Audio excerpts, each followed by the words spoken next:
Good morning, my brothers and sisters. Welcome to episode number 18 and Be With Me. We're in the book of Hebrews, and I'm going to title today, The Most Important Conversation in History. And before I get to that, I'm going to tell you a story that illustrates the conversation.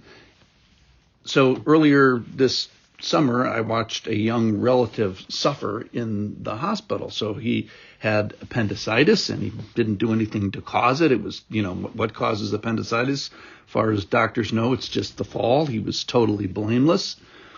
And quite frankly, it was just horrible to watch this child suffer. It was just horrible. That's the word for it. It was horrible for me and all the other relatives to watch this. In a sense, it's the closest I can think of to a story of unjust suffering.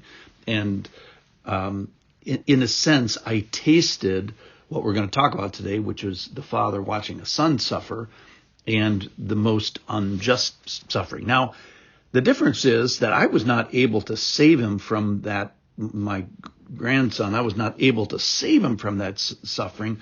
But boy, if I could have saved him from it, I certainly was able. I would have done it. If I was able, I would have done it.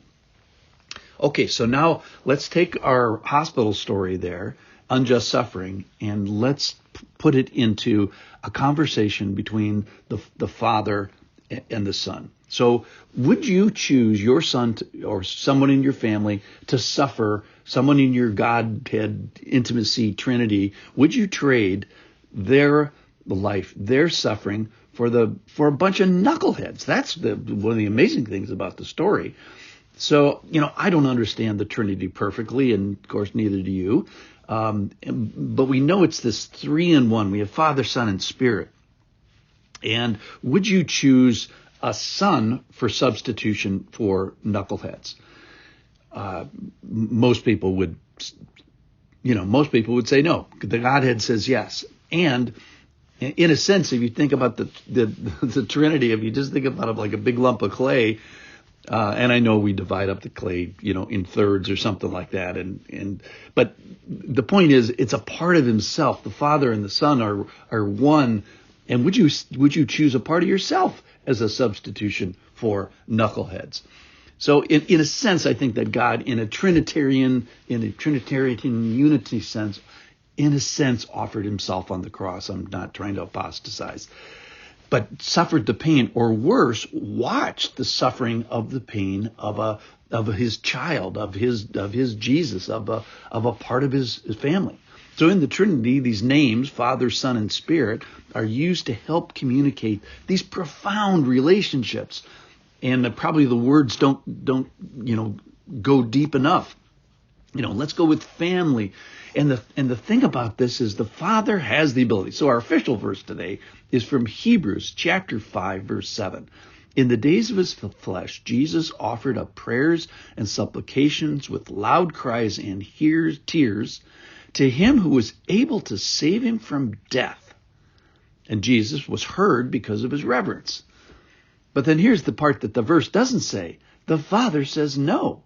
So the prayer that we're talking about, I think, is from Matthew 26:39, where it's, my Father, if it be possible, let this cup pass from me, the suffering and death that's ahead. This is in the Garden of Gethsemane. Nevertheless, not as I will, but as you will.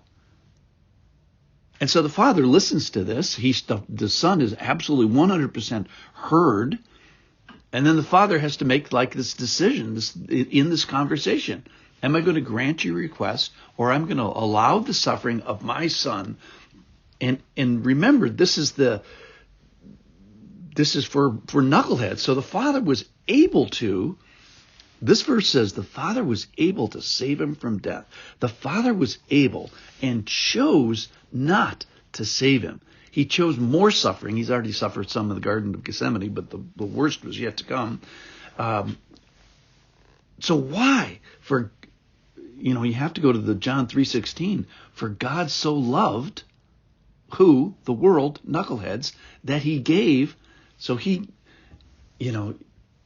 had the ability to save, and yet he gave. The Father chose me and chose you, in a sense, quote unquote, over Jesus.